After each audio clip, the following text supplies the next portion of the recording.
Hola, bienvenidos. Mi nombre es Nicolás Arabí. Yo soy docente del taller de arquitectura Valles Casas Schnack. Voy a estar a cargo de la coordinación de cuarto año y les voy a presentar a quienes van a ser sus docentes directos. Aquí estoy yo, Eugenia Uter, Fernando González, Patricia Nigul y Marcos Raimundo. Ellos van a estar a cargo de las comisiones y con ellos van a tener sus clases presenciales online.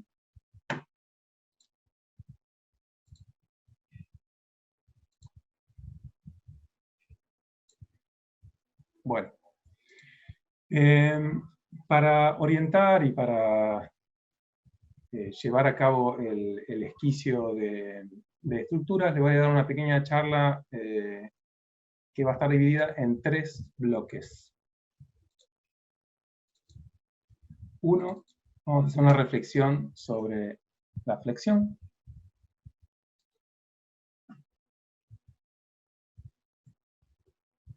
Otro bloque sobre experimentación estructural y otro bloque un poco abordando las bibliotecas, que va a ser el próximo tema que vamos a ver.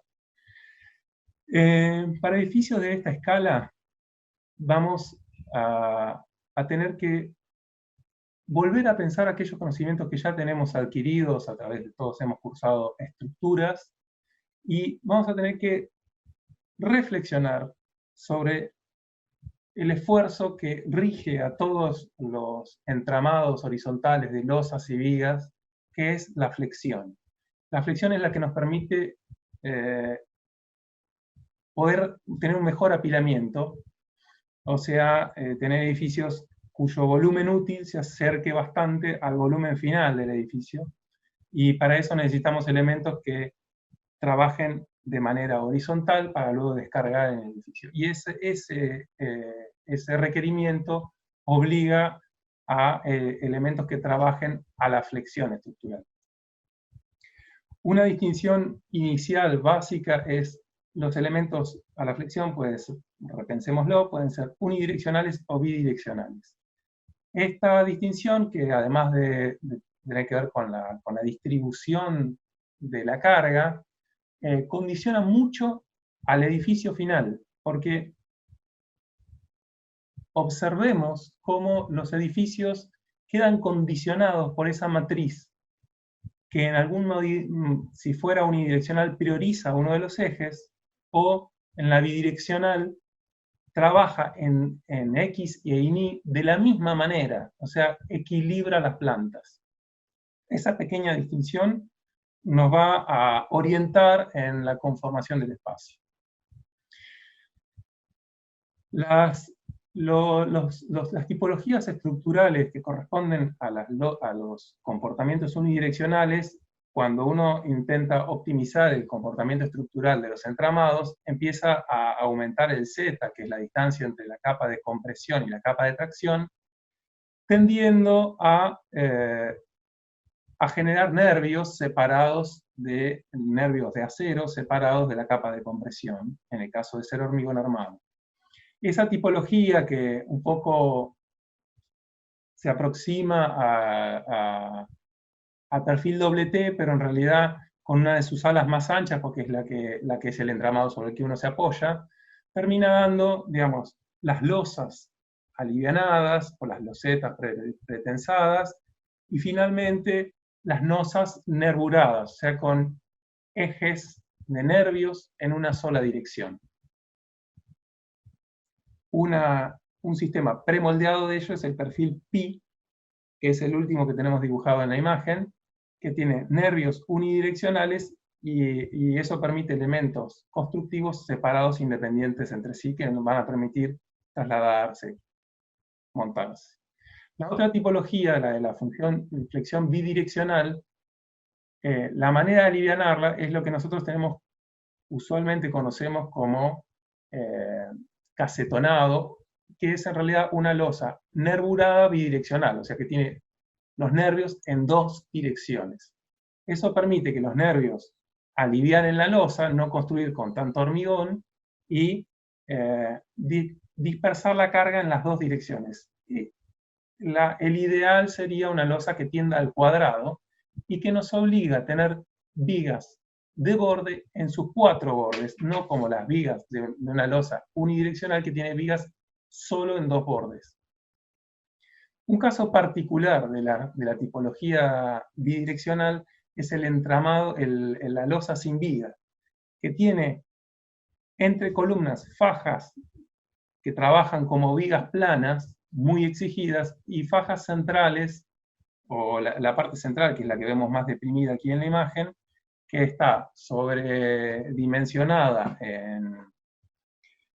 en altura, poco exigida, pero que empareja y hace un solo elemento, que es la losa de una sola dimensión. Un hormigonado de unos 25 centímetros tiene unas partes muy exigidas de losa y unas partes poco exigidas, pero un elemento fácil de construir. Una observación a hacer respecto a las losas sin viga es que un punto crítico es el descanso de la losa sobre la columna. Y debe tener holgura, debe tener voladizo en 2 de sus dos direcciones, de manera de no producir punzonado, tener una adecuada distribución de la carga sobre la columna. Y un recurso que suelen aconsejar los calculistas es, que es lo que vemos aquí dibujado, capiteles que ensanchan la columna y aumentan el perímetro de apoyo de la columna sobre la losa. Lo que no podemos hacer es apoyar la losa sobre uno de los bordes de las columnas, en uno de los bordes de la losa, porque eso desequilibraría y produciría un vuelco hacia adentro. Para analizar la flexión bidireccional vamos a tomar un ejemplo, este caso, que es el Museo de Arte de Sao Paulo, como una exacerbación o como una búsqueda de un edificio unidireccional construido a partir de este sistema de 3 losas, 3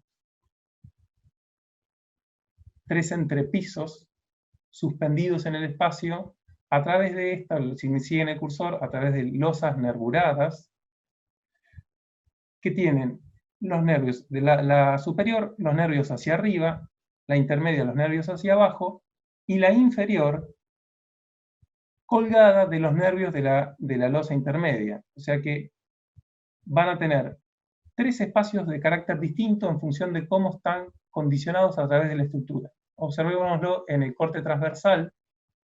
Un espacio superior, que es la sala de exposición, que omite la estructura, o sea que la estructura no se ve, tiene la losa y el nervio hacia arriba, la losa y el nervio hacia abajo, por lo tanto este es un espacio absolutamente abstracto, que no tiene carga estructural, no tiene carga formal estructural.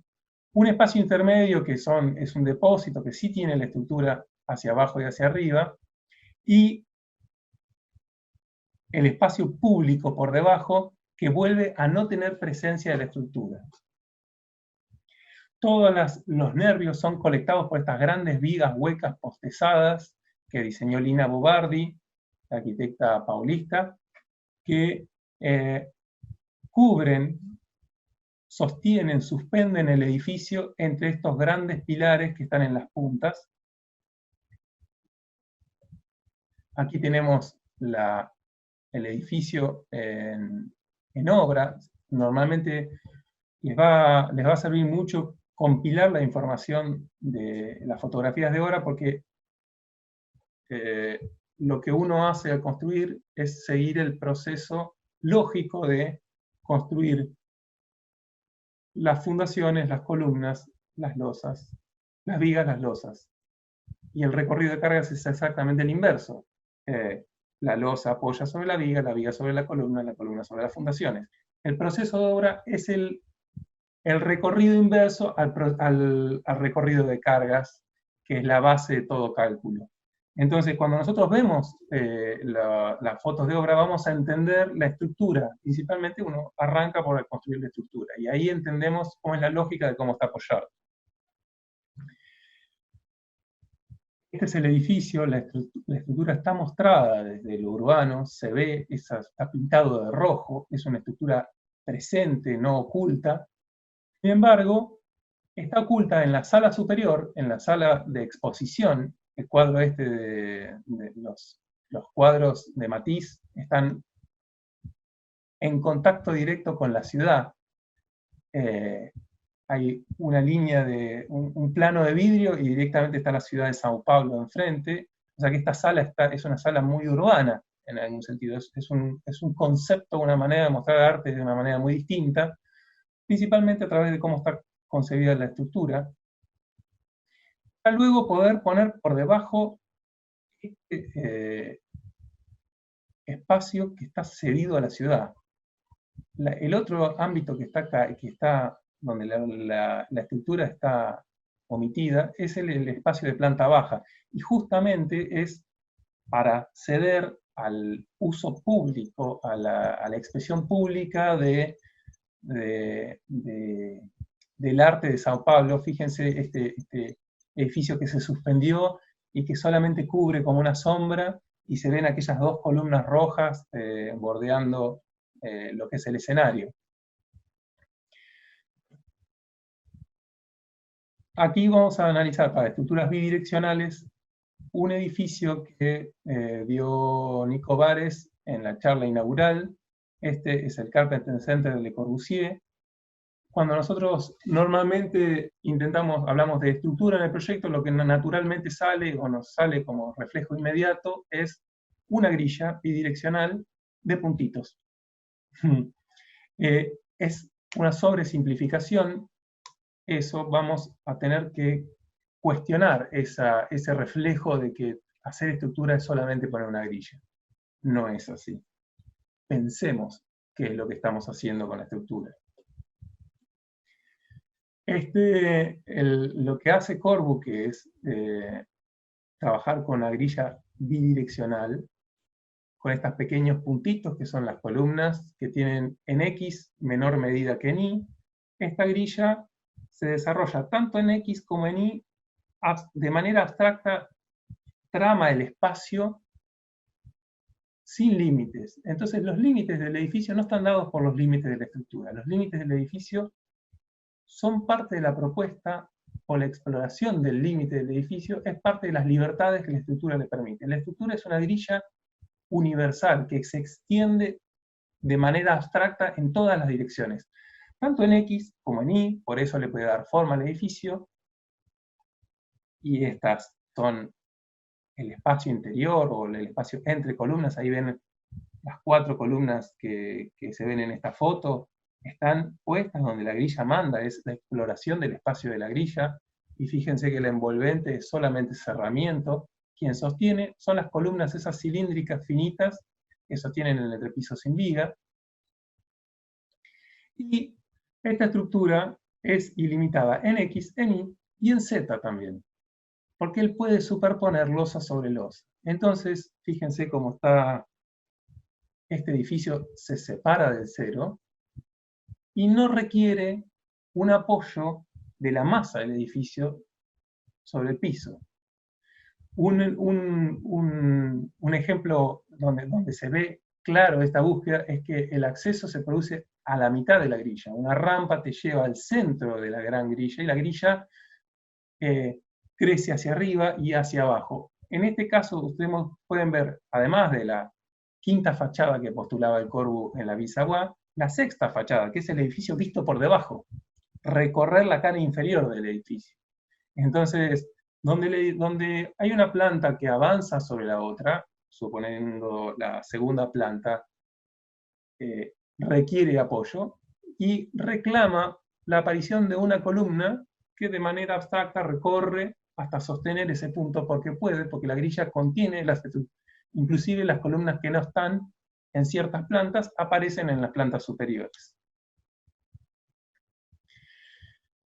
Y la forma de este edificio es, en realidad, la exploración de las posibles formas que están contenidas dentro de esta grilla. O sea, la libertad, la búsqueda de la libertad formal y el trabajo de los distintos envolventes del edificio. Es un edificio monomaterial, es un edificio todo de hormigón, pero podemos encontrar hormigón macizo, ciego, hormigón como planos que traman que reflejan la luz y que la tratan de una cierta manera hacia el interior, hormigón en varillitas, aperturas totalmente abiertas de vidrio transparente, vidrio traslúcido. Es como mucha búsqueda formal y con el trabajo de un único material que es el hormigón. El segundo bloque que quiero que analicemos es, nos hagamos, a ver,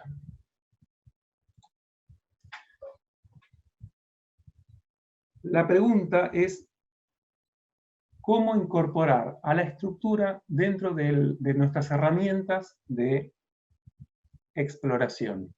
Estamos acostumbrados a explorar a partir de búsquedas programáticas, relación con el paisaje, teoría, propuesta a partir de un análisis de la sociedad, todas estas cosas que hacen a nuestra profesión, pero nuestra profesión incide sobre el requerimiento de la sociedad a partir finalmente de la construcción de un objeto. Nosotros terminamos aportando a partir de entregar o darle a la sociedad un objeto que es un objeto construido, un objeto físico, que tiene corporeidad y que en definitiva está sometido a la ley de gravedad que rige sobre cada cuerpo que está sobre el planeta y en el universo. La ley de gravedad, o sea, el peso propio del edificio requiere poder sostenerse. Y en ese sentido, el pensamiento estructural nos obliga a hacer teoría sobre una cosa esencial de nuestros edificios. Si nosotros vamos a trabajar en nuestro contexto que nos obliga a la austeridad, nuestro contexto latinoamericano o argentino, que nos va a hacer los edificios son cuerpos muy caros, va a ser muy consciente de cada recurso que utilizamos para hacer la arquitectura. Hay un recurso que es ineludible, que es la estructura. La estructura va a tener que estar dentro de los edificios. Entonces, reflexionar sobre la estructura es reflexionar sobre algo esencial de la arquitectura. La idea no es construir estructuras o que la estructura se transforme en una cosa dogmática y pura en sí mismo, sino incorporarlo como un campo de experimentación. Fíjense, acá están puestos en paralelo dos esquemas, dos dibujitos que contienen las ideas básicas, dos grandes dibujos, uno de Toyo Ito y uno de Clorindo Testa, que cuentan la biblioteca de Sendai y el Banco de Londres en el caso de Clorindo, y fíjense cómo en el dibujo germen de la idea está pregnante la estructura. La estructura de estas columnas o la estructura de este techo que soporta, en el caso de Clorindo, que soporta el espacio y crecen dentro de ese espacio concebido una serie de columnas arbóreas de la cual salen en voladizo esas losas.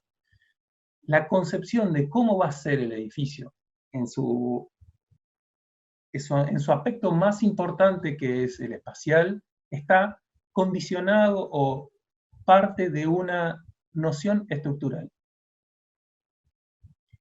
Y luego vendrá el desarrollo de cómo es esa estructura, pero el germen de la estructura está en la concepción original del proyecto.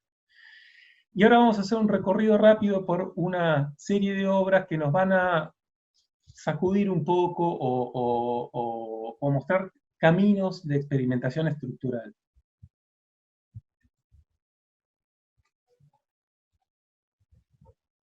Esta es una obra de Oscar Niemeyer en Curitiba.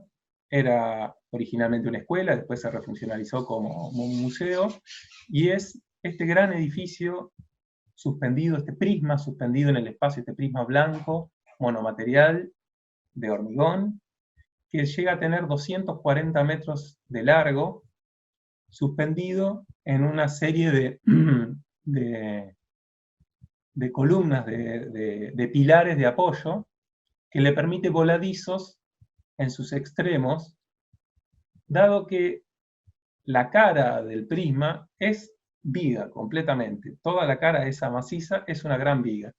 Entonces esta es la planta del edificio, son 4 líneas de vigas entrecortadas para poder permitir la circulación perpendicular para poder vincular los espacios. Al espacio se ingresa desde el interior, o sea, desde abajo se ingresa al edificio, y esas vigas las vigas centrales, estas dos planos de vigas centrales están cortados de manera de poder vincular entre sí estos espacios longitudinales larguísimos que van a ser las aulas. Y en realidad todos los espacios de esta escuela están constreñidos o alojados dentro del juego de vigas, para lo cual tiene que tener una línea de vigas, de columnas de apoyo por aquí, otra, en este caso doble para poder permitir el paso, doble línea de columnas, un tramo largo, doble línea de columnas, tramo largo, línea de columnas, voladizo. Los voladizos, si ustedes ven la escala, llegan a tener 30 metros de largo, y los tramos 60 o más. Estas grandes vigas, que no permiten mirar hacia afuera, no tiene una ventana este edificio, solamente reciben luz cenital. Es un prisma abstracto, la estructura es el espacio. Fíjense cómo el voladizo del ángulo permite un ángulo libre, generando estos ámbitos que después la refuncionalización transformó en ámbitos de intervención y de propuesta artística, y donde el paisaje se recorta como una gran franja abstracta entre el piso y el cuerpo suspendido, los pilares como líneas de apoyo, sosteniendo este edificio que es simplemente 4 vigas en paralelo, a gran escala. Vamos a ver este otro edificio de Tedeschi, hecho en el 60 en la Argentina. También un prisma donde sus caras, en vez de ser ciegas, son permeables y el edificio se vincula a través de estas caras. Este es uno de los ejemplos que van a analizar la Facultad de Arquitectura de Mendoza. Todo el edificio es un edificio construido con un sistema premoldeado, de elementos premoldeados de losas y vigas, apoyados sobre estas columnas que, a raíz de ser un sitio sísmico, requieren retener los esfuerzos transversales. Por lo tanto, van formando V's que se vinculan y generan nudos, y allí, en esos nudos, es donde se apoyan las vigas. Quien le toque analizar este ejemplo, fíjense qué poca cantidad de elementos, cuán sintético es, como si fuera un catálogo de muy pocas piezas, logra construir este edificio que tiene una enorme impronta formal, dada desde la estructura, ¿no? Digamos, cómo la estructura puede ser elocuente, tanto la estructura como el sistema constructivo.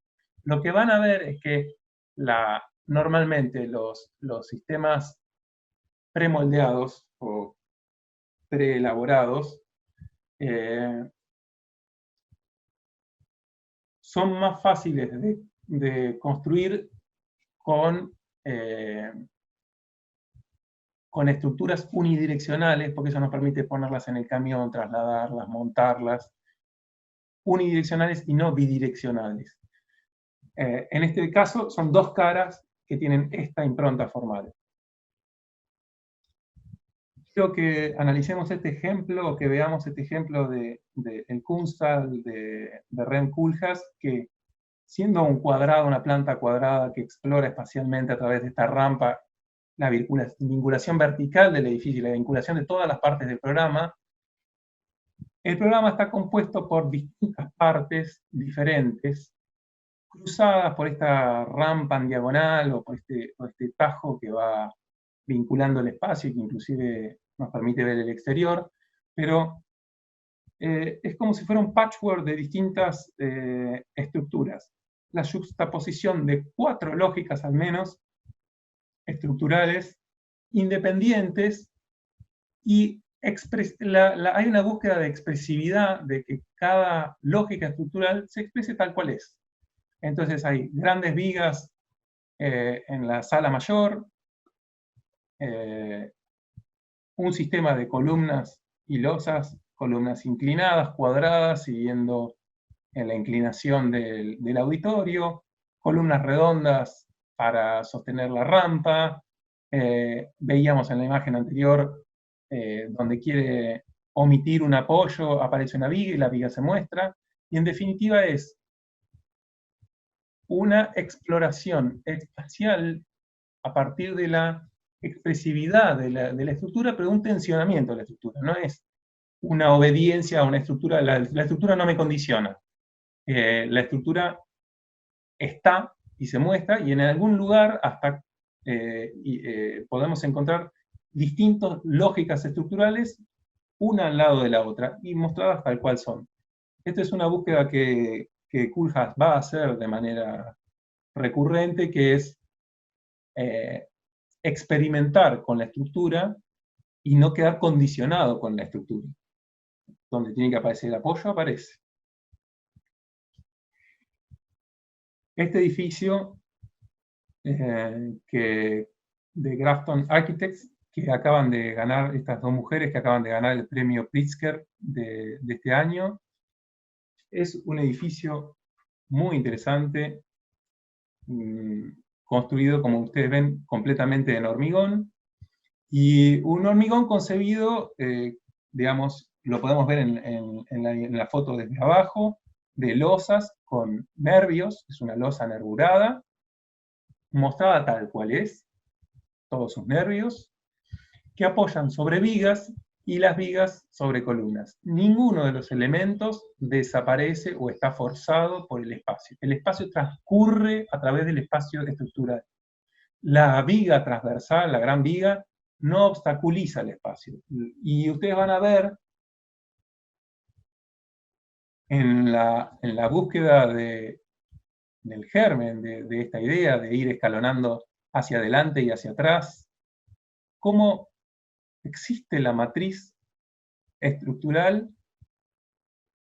omnipresente en el proyecto. Y este es un lindo caso para poder ver cómo hay una búsqueda espacial de gran libertad y hay una búsqueda estructural de una matriz muy pura y muy racional, y ambas coinciden, coexisten, generan estos espacios que no son tan afines, ¿no? Digamos, la idea de las circulaciones, el balconeo y el espacio de una circulación sobre la otra, sin alterar la racionalidad estructural.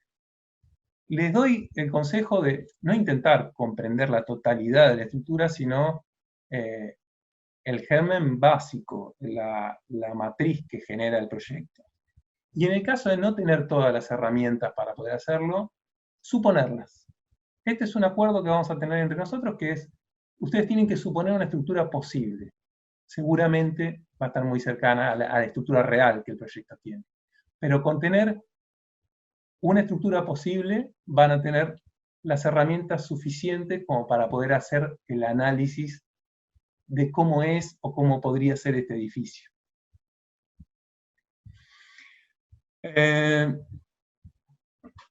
es un hermoso ejemplo de un edificio de Sao Paulo que hizo Vilanova Artigas, la Facultad de Arquitectura de Sao Paulo,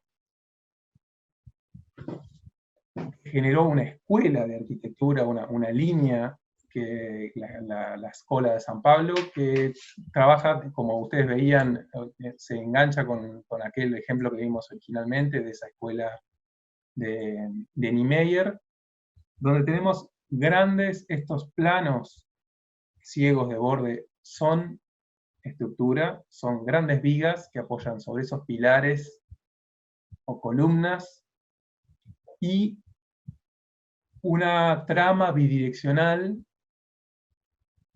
que trabaja con la luz. La experimentación tiene que ver con generar un ámbito de grandes luces, bañado con una luz cenital, preparado de manera intencionada para poder generar lo que vemos en la foto de abajo, un corazón de vínculo social, de un lugar de reunión. Este espacio que vemos arriba de manera abstracta tiene implícita la posibilidad de colectar y ser el núcleo de vínculo de toda esta gente. Y entonces vemos una propuesta espacial, una propuesta programática o de qué es lo que quiero generar, cuál es el espacio que quiero generar y qué estructura es la que me permite generar este gran espacio para contener a toda esta gente. Entonces estos tres temas, que es propuesta programática, propuesta espacial y propuesta estructural, están vinculados en una única propuesta. Otra manera de encarar la estructura, digamos, este ejercicio de Sejima, ejercicio no, el Museo de Nueva York, lo podemos ver como este juego de volúmenes que podríamos hacer con telgopor, con prismas de madera, moviéndolos entre sí como si fuera un juego. Es el juego sobre el apilamiento, sobre la descarga en vertical de la carga del edificio, que se va a sostener, porque esto tiene una lógica de sostén. Pero aquí vemos ese juego de la columna. ¿Por qué no cuestionarse la columna como un elemento que verticalmente siempre traslada la carga sobre el mismo punto? Este edificio, que es un estacionamiento mixto de autos y otros programas de Herzog y de Merón, va quebrando la columna planta a planta, usando la costura en horizontal que le puede llegar a dar los entrepisos, para poder ir quebrando y haciendo el traslado vertical de cargas de manera forzada. Pero esa forzada es la que le da al edificio la impronta formal del edificio, digamos. Esa búsqueda de ir haciendo el traslado de cargas alterado. Y aquí tenemos el último bloque de la charla, que con esto cerramos, que es una pequeña reflexión sobre las bibliotecas.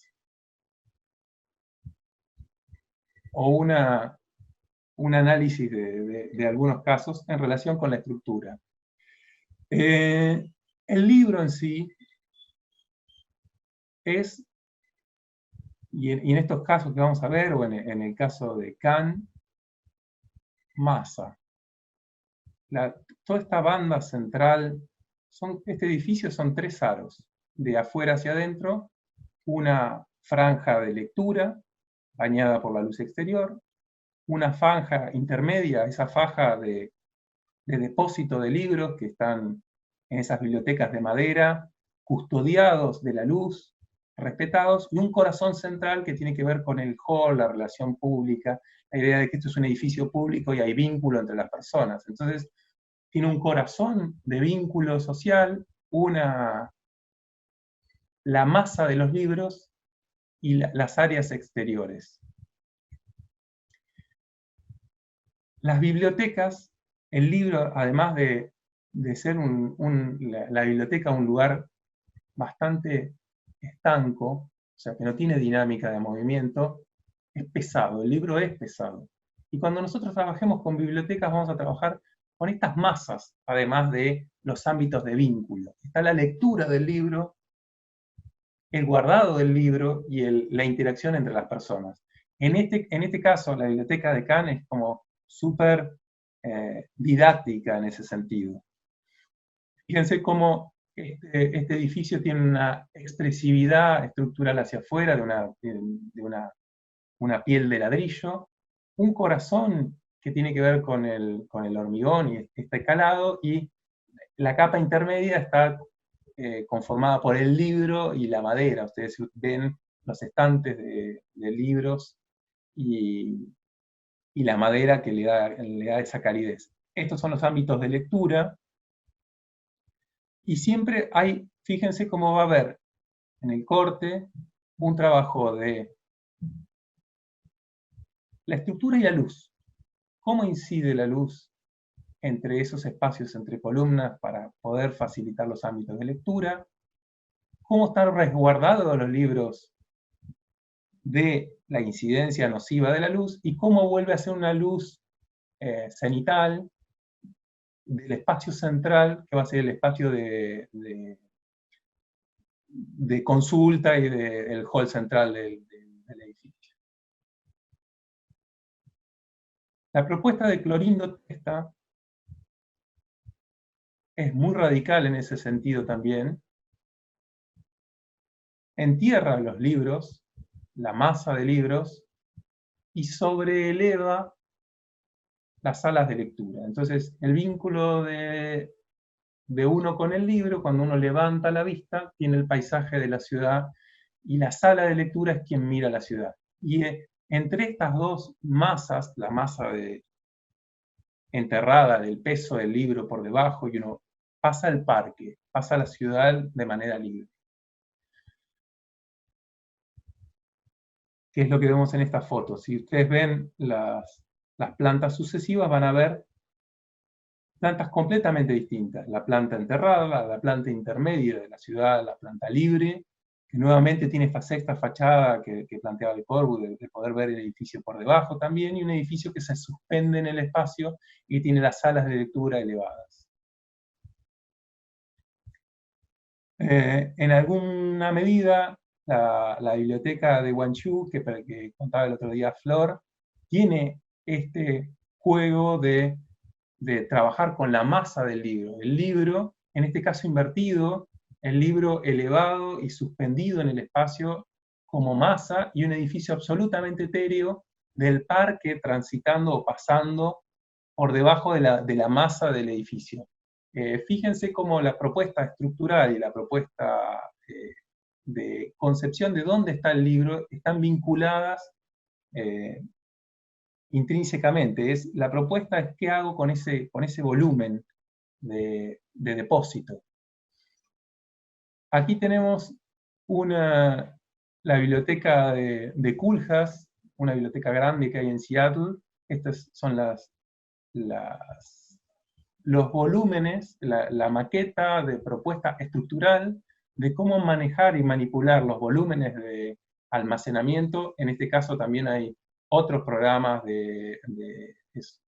tiene, además de almacenamiento de libros, es una mediateca, pero los espacios públicos son los espacios de transición entre los volúmenes. Los espacios de lectura son lo que queda tensionado entre los volúmenes de almacenamiento.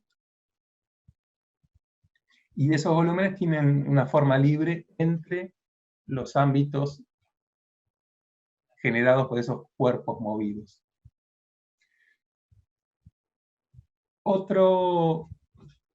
Vamos a correr esto, así pueden leer la frase también.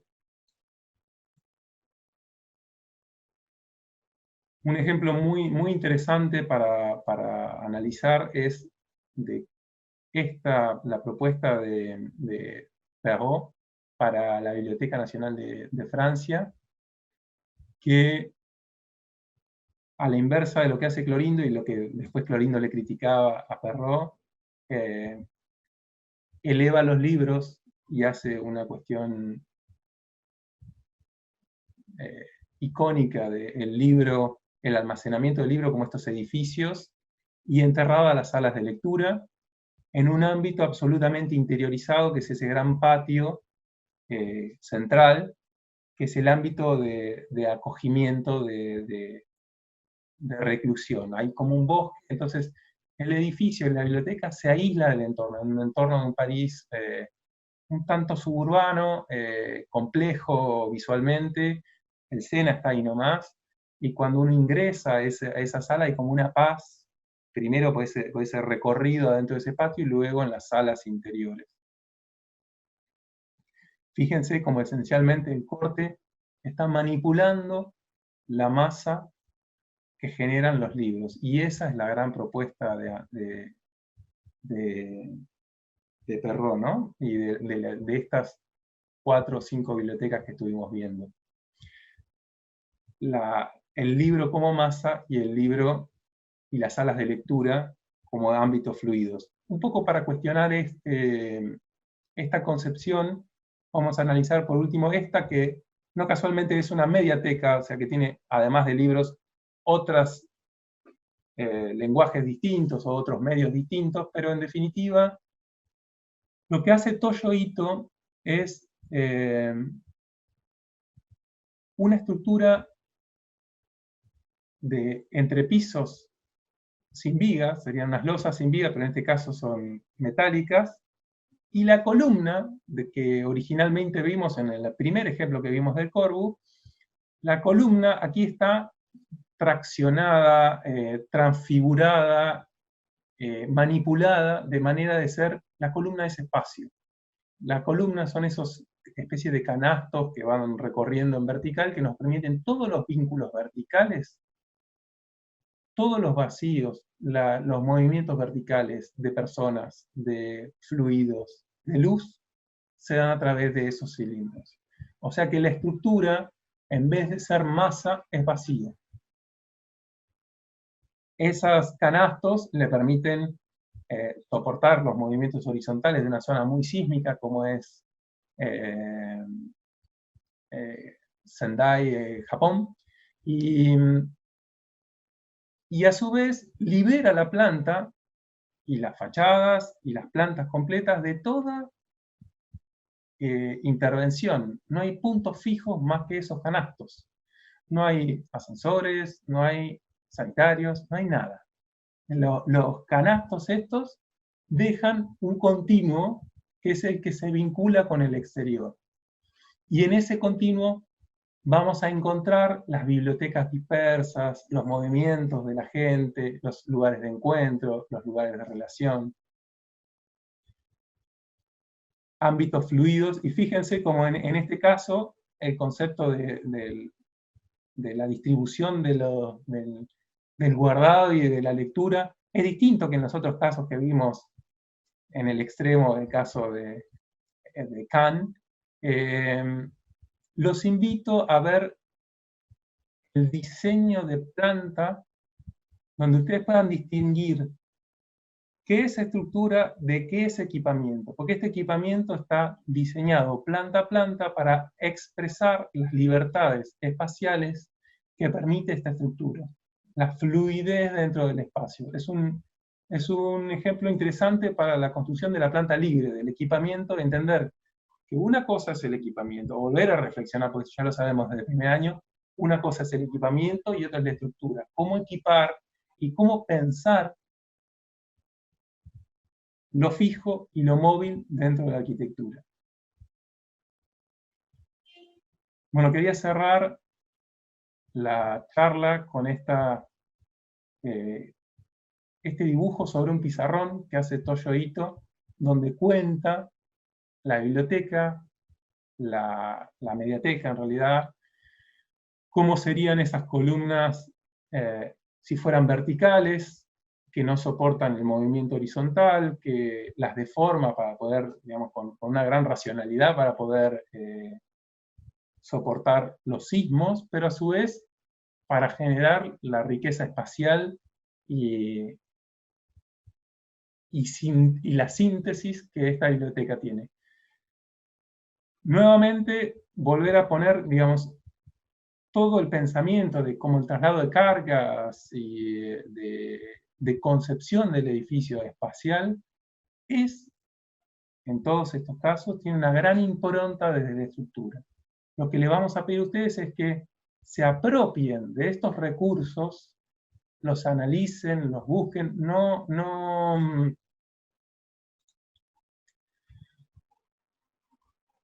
hagamos un análisis propio de la materia, de un análisis que se centre en esto, no en lo anecdótico, no en lo complementario, no en lo que sería muy importante, pero para otro tipo de análisis, los análisis contextuales, históricos, la historia del arquitecto, de su lenguaje. Hagamos un análisis específico de este.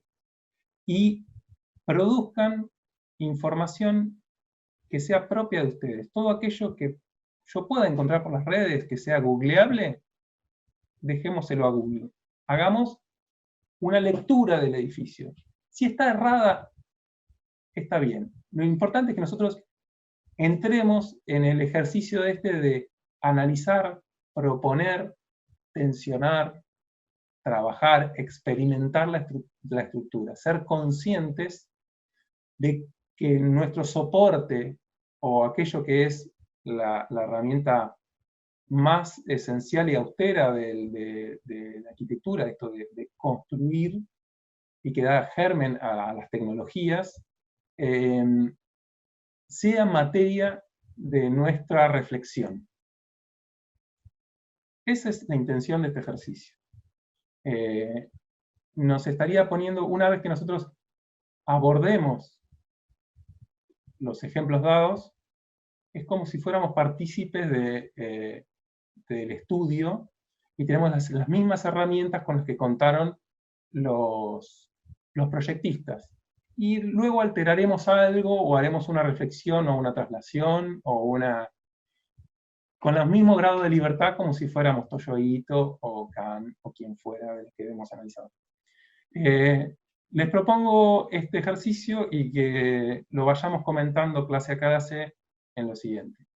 Muchas gracias. Adiós. Nos vemos.